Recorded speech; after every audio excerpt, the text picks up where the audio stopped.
lihat di aset-aset desa, asal aset desa. Ya, aset desa yang di tengah hutan, aset desa yang di depan kuburan, aset desa di depan danau atau sungai, dan itu asal-asalan.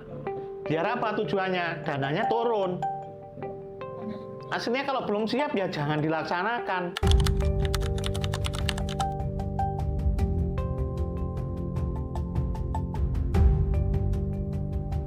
Assalamualaikum warahmatullahi wabarakatuh.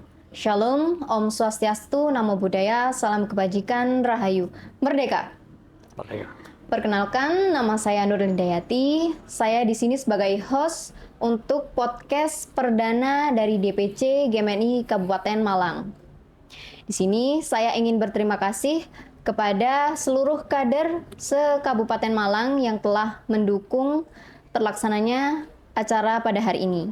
Dan juga saya ingin berterima kasih kepada Rona Creative Lab yang telah berkolaborasi dengan media DPC GMNI Kabupaten Malang. Di samping saya telah hadir narasumber kita yakni Bapak Dwi Indro Tito Cahyono SHMM, Presiden Direktur KHYI atau Kantor Hukum Justisia Indonesia. Beliau merupakan seorang advokat dan juga tokoh yang aktif dalam berbagai kegiatan hukum serta sosial kemasyarakatan di Malang Raya. Selamat sore Bapak Tito. Selamat sore, ya. Bagaimana kabarnya Bapak? Alhamdulillah baik. Ya. Baik, Bapak Tito, kebetulan di podcast pertama kami ingin mengkritisi tentang Koperasi Desa Merah Putih atau biasa disingkat KDMP. Ya. Menurut Bapak, Koperasi Desa Merah Putih itu apa? Dan kalau kita melihat kebijakan yang digagas oleh pemerintah presiden kita yaitu Presiden Prabowo Subianto, apa sebenarnya tujuan utama dibangunnya KDMP ini? Baik, Koperasi Desa Merah Putih ya. Yang lebih tepatnya ialah Koperasi Desa atau Kelurahan Desa Merah Putih, KDKMP. Ini perencanaan ini didirikan untuk target 80.000 KDKMP di seluruh wilayah Indonesia yang terdiri dari desa dan kelurahan nasional. Secara nasional ini bertujuan untuk menciptakan ekonomi desa yang bagus dan ketahanan pangan tingkat nasional. Itu. Berarti kalau bisa kita sederhanakan, KDMP ini sebenarnya diharapkan bisa menjadi instrumen ekonomi masyarakat yang ada di desa dan juga kelurahan di Indonesia ini, Bapak? Ya betul, karena ini program Pak Presiden Prabowo Subianto berdasarkan Inpres nomor 9 tahun 2025, yang mana ini sudah 1 tahunan ya, sudah berjalan, dan sudah ada beberapa koperasi desa Kelurahan Merah Putih yang sudah berdiri. Nanti akan kita kritisi lebih lanjut. Ya, silakan. Nah, kalau kita melihat tujuan tersebut, menurut Bapak nih, apakah konsep KDMP ini sudah cukup realistis dan cocok diterapkan di seluruh desa dan juga kelurahan di Indonesia? Mengingat setiap desa yang ada di Indonesia ini memiliki ekonomi, sumber daya manusia, dan juga potensi yang berbeda-beda. Banyak pro dan kontra terhadap program KDKMP ini di masyarakat ya. Karena culture dari masyarakat desa kelurahan, masing-masing desa kelurahan di seluruh wilayah Indonesia ini berbeda-beda. Suku kita juga berbeda-beda, polemik konflik ya toh, di situ juga berbeda-beda. Tingkat pendidikan masyarakat desa di seluruh Indonesia juga akan berbeda-beda. Ini banyak kepentingan juga, adanya kepentingan yang setuju dan kepentingan yang tidak setuju. Dan yang paling rawan adalah programnya bagus, tapi pelaksanaannya banyak diduga dilakukan korupsi-korupsi, penyimpangan-penyimpangan program KDKMP ini di seluruh wilayah Indonesia. Tidak semua sih, cuman program ini syarat sekali dengan penyimpangan-penyimpangan. Yang ini sangat mencederai apa tujuan program Bapak Presiden Prabowo Subianto ini sesuai dengan instruksi Presiden nomor 9 tahun 2025 itu. Betul. Ya. Kemudian kalau kita lihat KDMP dari perspektif hukum, sebenarnya apa aja landasan hukum yang menjadi pijakan pembentukan dan juga pelaksanaan program ini, dan sejauh mana pemerintah kita ini memiliki kewenangan untuk mendorong pembentukan dan juga pembangunan sampai ke tingkat desa dan juga pelosok, Pak? Tadi sudah saya jelaskan ada Inpres nomor 9 tahun 2025 tentang dorongan untuk program KDKMP ini bisa berjalan ya toh.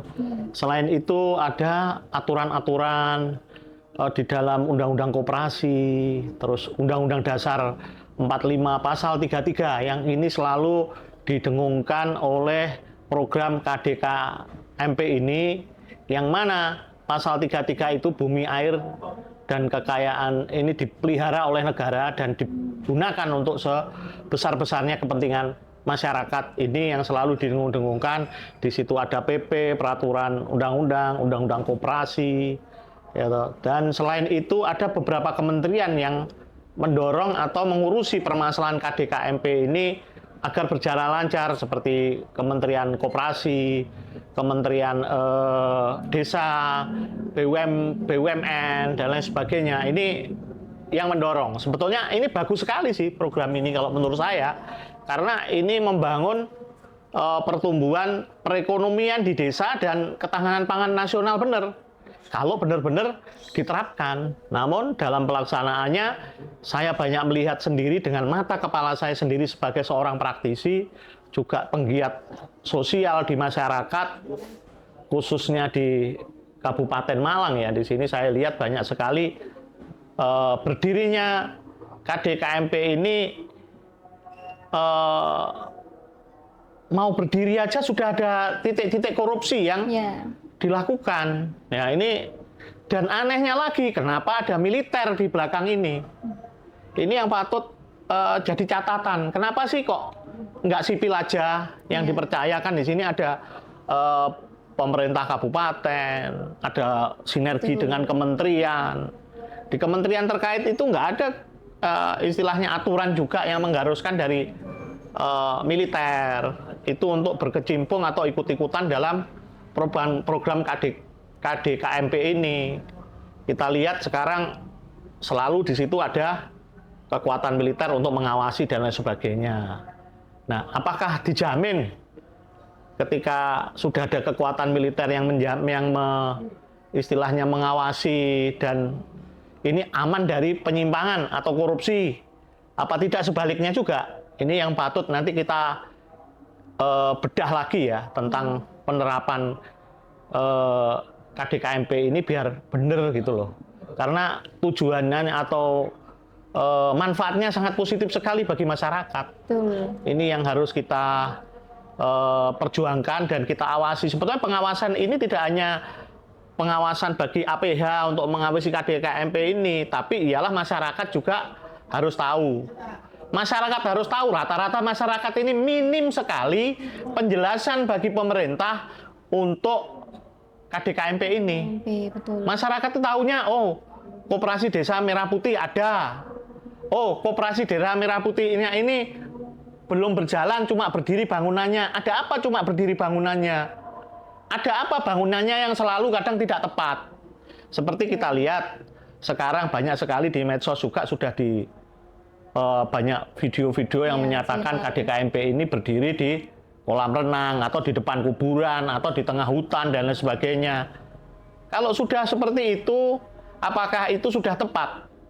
Ya toh? Ini akan kita kaji juga nanti. Apakah sesuai dengan aturan KDKMP itu sendiri? Apakah sudah sesuai kalau di tengah hutan pasti masyarakat ada manfaatnya? Ya toh? Hutan itu apakah termasuk desa? Jangan-jangan itu miliknya perhutani. Ya toh? Jadi itu semacam itu. Ya. Jadi program ini sudah bagus, cuma tinggal penyuluhan ke masyarakat agar tidak ada miskomunikasi seperti itu ya Pak ya? Programnya bagus, pengawasannya juga. Tadi kan sudah saya singgung nih. Pengawasannya ini loh. pengawasan program ini loh yang harus diperketat. Terus kalau ada penyimpangan, mengadunya kemana? Ke kejaksaan, atau ke Agrinas, atau ke presiden langsung, ataukah ke kepolisian, ya toh? Ya. Bagaimana cara melaporkan kalau ada penyimpangan? Sementara ini masyarakat cara melaporkannya aja tidak paham. Apalagi tentang programnya ini. Ya. Program ini harus disosialisasikan minimal di desa-desa itu sebelum KDKMP ini berdiri. Ya toh, ada musyawarah desa, jangan sampai musyawarah ini hanya musyawarah-musyawarahan tapi tidak melibatkan seluruh elemen masyarakat desa yang di situ. Ini yang terjadi, kemungkinan itu bisa terjadi. Karena kalau saya lihat juga banyak masyarakat yang tidak paham mengenai KDKMP ini, dan ada masyarakat yang apatis juga dan masyarakat yang benar-benar cuek. Oh, KDKMP ini ya memang ya berdiri, programnya pemerintah dikorupsi dan lain sebagainya. Ya cuek. Ya. Tapi ada masyarakat yang kritis. Ya toh. Kritis pun juga harus objektif di sini. Bahwa program ini aslinya baik, bagus. Tapi ojo sampai ini mengkritisinya juga jangan sampai ditunggangi oleh kepentingan-kepentingan politik yang programnya sudah bagus, sudah berjalan, dicari-cari kesalahannya juga, jangan seperti itu. Tapi saya sebagai praktisi juga menilai program ini dari awal sudah ada indikasi korupsi. Sejak program ini ada, saya dengar, oh program ini syarat korupsi. Saya sudah begitu. Ya. Karena peluangnya sangat besar sekali untuk korupsi itu. Juga masyarakat yang tidak paham, juga adanya permainan di sini. Ada oknum militer, ada oknum pengusaha-pengusaha yang hanya memperdulikan titik-titiknya aja dan lain sebagainya. Betul. Yang kontraktor-kontraktor yang tidak bertanggung jawab itu dan lain sebagainya. Ini harus diawasi. Ini termasuk tipikor kalau ada pelanggaran. Jadi ingat ya, ini termasuk tipikor dan kami dari Kantor Hukum Justisia Indonesia siap menerima pengaduan dan menerima keluhan Anda sekalian. Jangan sampai takut melaporkan ketidakbenaran terkait koperasi desa kelurahan Merah Putih ini. Kalau ada penyimpangan, ya toh. Kenapa itu banyak KDKMP itu berdiri tapi belum beroperasi? Ada apa itu? Sudah berdiri kok belum beroperasi? Katanya dananya ada. Nah, dana ini saya singgung lagi, dananya bersumber dari kas desa. Nah, ini masyarakat desa berhak dong mendapatkan LPJ-nya dan lain sebagainya. Ya, betul. Jangan sampai diem aja. Koperasi KDKMP berdiri atau berdiri cuma formalitas, setelah itu tutup karena berbagai permasalahan. Kalau barang-barangnya, saya banyak melihat juga barang-barangnya tidak selengkap di Indomaret, Alfamart dan lain sebagainya. Harganya pun katanya murah, kadang lebih tinggi. Ya, betul. Itu yang terjadi. Kenapa itu? Katanya ini untuk meningkatkan perekonomian masyarakat desa dan ketahanan pangan. Ya toh? Ya, itu kan betul. Harus terjangkau. Visi misi tujuan dari KDKMP ini baik, tapi masyarakat tidak menerima manfaatnya, hanya kelompok-kelompok tertentu. Ini program pemerintah, bagaimana caranya mendapatkan keuntungan. Ya toh? Saya banyak mendengar juga dari program ini ada potongan-potongan juga yang diduga banyak potongan yang mengakibatkan program ini tidak berjalan. Kadang bangunan ada, duitnya udah habis. Makanya nggak dibuka-buka. Ini masyarakat kan juga merugikan. Ya. Jadi itu. Nah, itu intinya.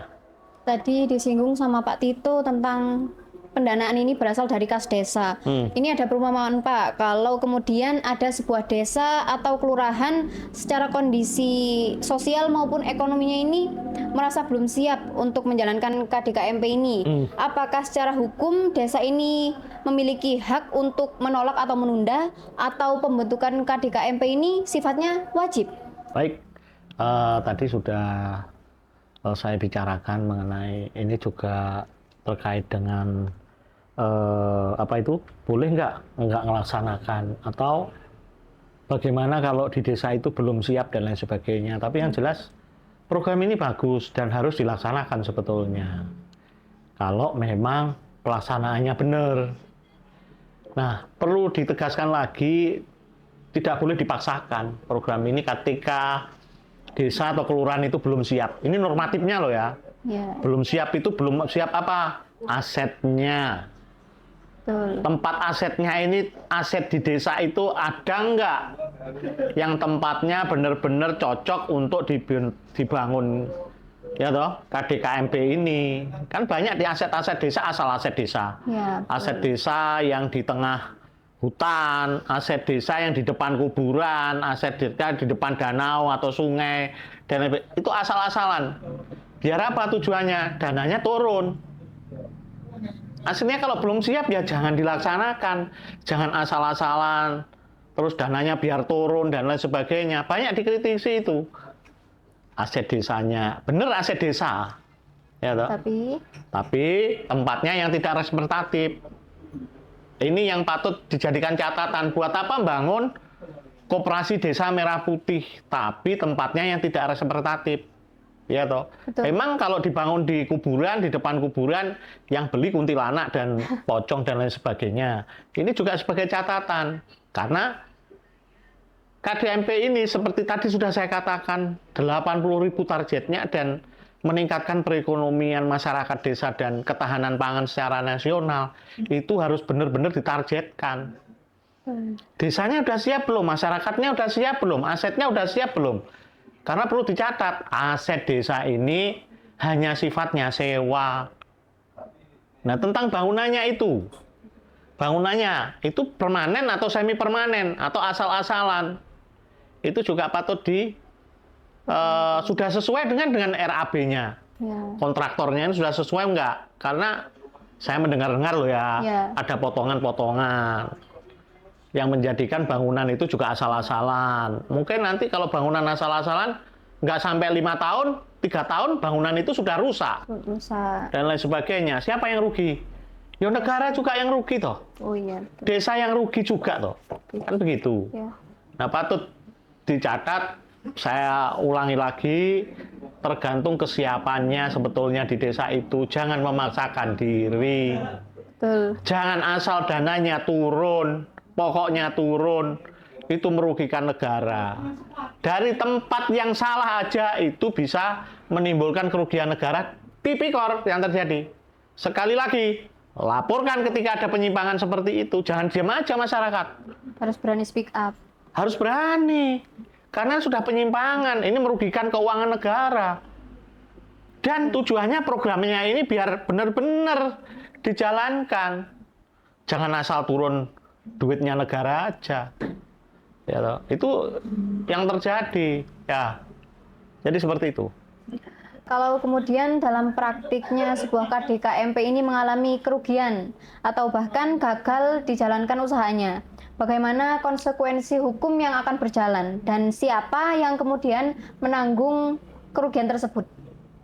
Nah, seperti yang sudah saya katakan, program ini syarat dengan korupsi. Kerugian ini ya termasuk korupsi dong. Ya.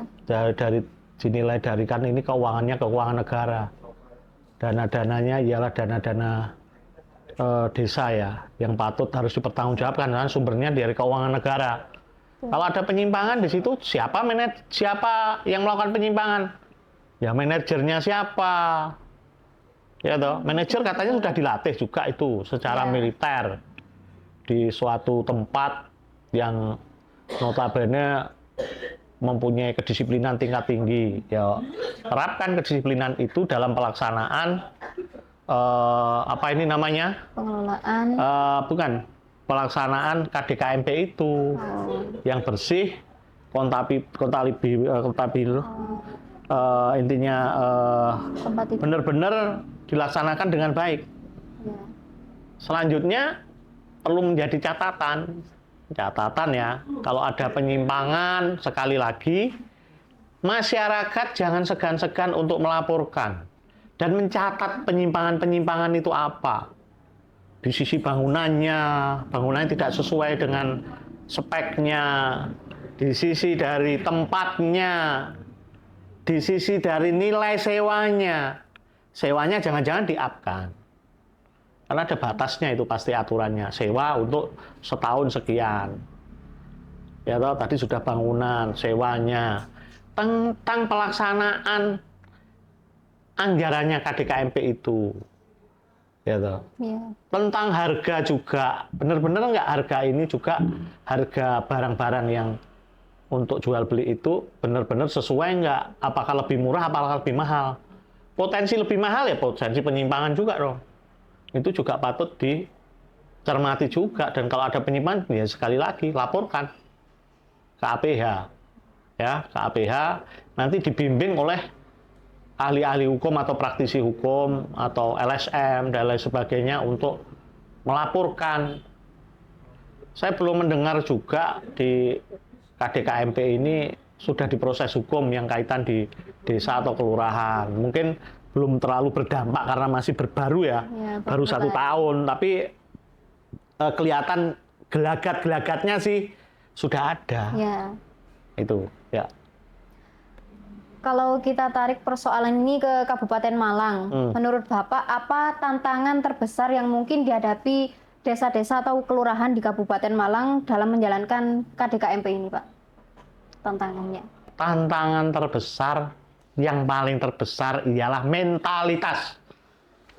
Mentalitas masyarakat desa ini untuk peduli terhadap kemajuan bersama dan program pemerintah yang positif.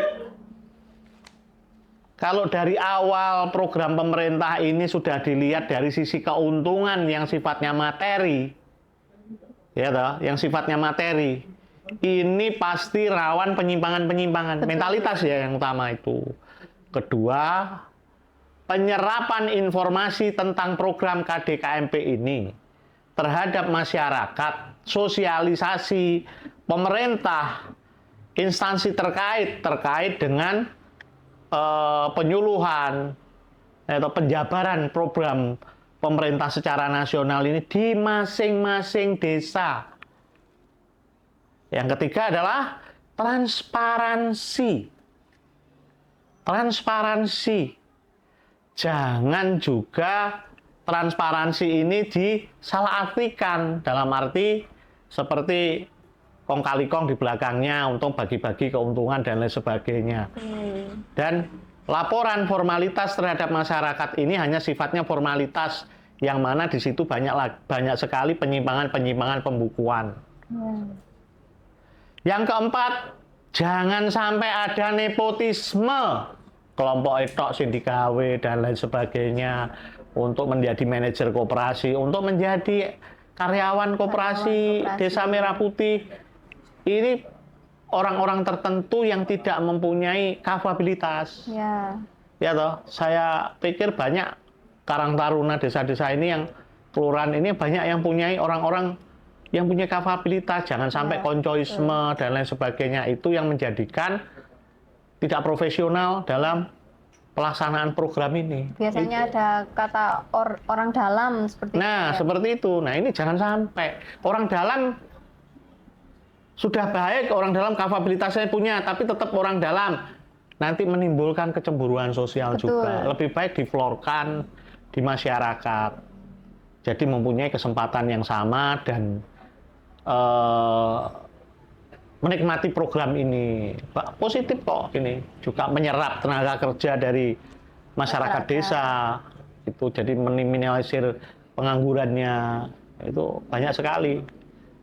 Ya toh, seperti kalau saya lihat program simpan pinjamnya itu biar menghindari rentenir-rentenir di desa, makanya simpan pinjamnya di KDKMP ini bisa berjalan maksimal. Jangan sampai disalahgunakan juga, nanti rawan terhadap kredit macet dan lain sebagainya, karena analisa kreditnya juga harus bagus. Makanya dikaitkan dengan mempunyai pelaksana karyawan, manajer ini mempunyai kualitas, kualitas moral, kualitas intelektual, kualitas pengalaman kerja dalam menjalankan tugas-tugas sebagai manajer. Makanya Seperti kenapa di sini dibutuhkan transparansi seperti itu ya, Pak? transparansi seperti tadi saya utarakan. Iya. Itu bagus, itu sebetulnya yang benar seperti itu. Nah, ketika itu tidak dilaksanakan benar, pura-puranya menjadi benar, ya akhirnya timbul penyimpangan-penyimpangan, Betul sekali. timbul ketimpangan, akhirnya ada yang protes dan lain sebagainya, ada pihak-pihak yang merasa tidak dilibatkan. Gitu, jadi seperti itu. Menurut Bapak, kalau bagaimana seharusnya posisi masyarakat desa dalam program KDKMP ini? Apakah masyarakat ini benar-benar ditempatkan sebagai pemilik sekaligus pengambil manfaat koperasi, atau masyarakat ini malah dijadikan objek dari sebuah program pemerintah? Sebetulnya tetap ya, ini miliknya negara. Masyarakat itu sebagai pengelola terhadap aset negara itu. Nah, aset negara itu termasuk program ini, termasuk segala sesuatu keuangan negara yang sudah dimanfaatkan untuk KDKMP ini membawa keuntungan, dikelola untuk membawa keuntungan yang sesuai dengan tujuan KDKMP ini, agar membawa manfaat seperti tadi peningkatan ekonomi desa dan ketahanan pangan nasional tadi. Nah, ini sebetulnya yang patut ya semuanya masih menjaga ya, hanya mengelola, bukan sebagai pemilik. Kalau sebagai pemilik seenaknya dia, korupsi seenaknya, penyimpangan seenaknya.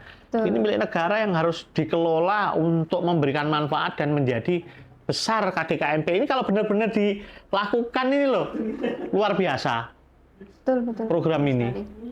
Tapi banyak penyimpangan jadi menghambat itu. Oke, tuh. Pertanyaan terakhir Pak Tito. Mungkin Bapak memiliki sebuah pesan terhadap masyarakat desa, khususnya yang ada di Kabupaten Malang ini, apa yang harus dipahami dan apa yang harus dikritisi dalam pelaksanaan KDKMP ini, agar koperasi desa ini benar-benar memiliki manfaat yang bisa dirasakan oleh masyarakat itu sendiri. Baik, perlu juga saya uraikan dan tegaskan lagi, sebetulnya tadi sudah banyak yang kami ulas. Pada intinya, satu yang patut dijadikan dasar masyarakat desa, ya khususnya di Kabupaten Malang ini, yang utama adalah pahami dulu tentang program KDKMP ini dan mintalah penyuluhan secara mendalam tentang program KDKMP ini. Jangan hanya itu yang mengurus KDKMP itu, tapi masyarakat juga berhak tahu. Kalau tidak begitu, pelajari juga di media sosial, di Google dan di AI untuk tentang KDKMP ini, agar menjadi wawasannya luas dan bisa mengkritisi secara tepat. Tidak hanya bisa nanti ditunggangi oleh kelompok-kelompok tertentu yang membawa dampak hanya mencari-cari kesalahan, yang pada intinya kesalahan itu juga akan merugikan masyarakat desa sendiri. Kalau itu kesalahannya KDKMP ini fatal, segera lapor ke APH. Yang patut dijadikan dasar di sini, KDKMP ini programnya bagus, cuma rawan sekali penyimpangan. Patut dicatat, masyarakat harus tetap kritis. Kenapa KDKMP berdiri di tempat-tempat yang tidak representatif? Kenapa KDKMP ini sudah berdiri tapi kok belum operasional? Duitnya dari mana? Dan lain sebagainya. Tolong dipelajari. Ya, kalau tidak, minim penyuluhan pemerintah ini, kalau tidak ada atau minim sekali penyuluhannya, kreatiflah untuk melihat sekarang banyak medsos dan kita bisa untuk mencari informasi sebanyak-banyaknya di dalam media yang ada. Informasi ini tolong dicari yang sebenar-benarnya dan seakurat mungkin, karena jangan sifatnya fitnah dan lain sebagainya.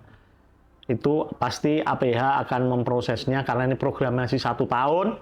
Meledaknya prediksi saya ialah di 3 tahun ke depan. Itu sudah mulai ada laporan-laporan. Ingat ya, bagi yang menyimpang penggunaan KDKMP ini, hati-hati. 2-3 tahun lagi Anda akan berhadapan dengan hukum. Makanya tadi sudah saya jelaskan, bukan saya menakut-nakuti, tapi saya sebagai APH juga, sebagai lawyer, advokat, penegak hukum juga, mengingatkan kepada seluruh pengguna atau pengelola KDKMP ini untuk taat hukum, taat aturan, bersih, tingkatkan mental kalian untuk menjalankan program KDKMP ini bagus. Dan bagi masyarakat Kabupaten Malang secara khusus untuk aktif mengawasi. Sebelum mengawasi, tadi sudah saya jelaskan, pelajari dulu KDKMP ini program apa, harusnya bagaimana, kalau yang menyimpang, apa aja yang menyimpang, laporannya di mana, dan lain sebagainya. Ya, jadi secara khusus seperti itu, masyarakat aktif, elemen masyarakat aktif yang menjalankan program jangan sampai melakukan penyimpangan. Betul. Itu aja. Baik, kesimpulan dari saya adalah tadi Pak Tito sudah bilang kalau program KDKMP ini sangat baik dan sangat bagus. Kritis boleh, kritik boleh, tapi pada tempat yang tepat. Jangan lupa berani speak up kalau ada penyimpangan-penyimpangan yang mengganjal. Dan juga catat, jangan hanya mengkritik kalau kita tidak tahu apa yang kita kritik ini. Begitu Bapak? Ya, betul. Baik, terima kasih. Kameramen dan juga Bung Ulil selaku Ketua DPC Kabupaten Malang, aman? Aman. Oke, kalau begitu aman semuanya, saya tutup. Wassalamualaikum warahmatullahi wabarakatuh. Shalom, Om Shanti Shanti Om, Namo Buddhaya, salam kebajikan, Rahayu. Merdeka! Merdeka!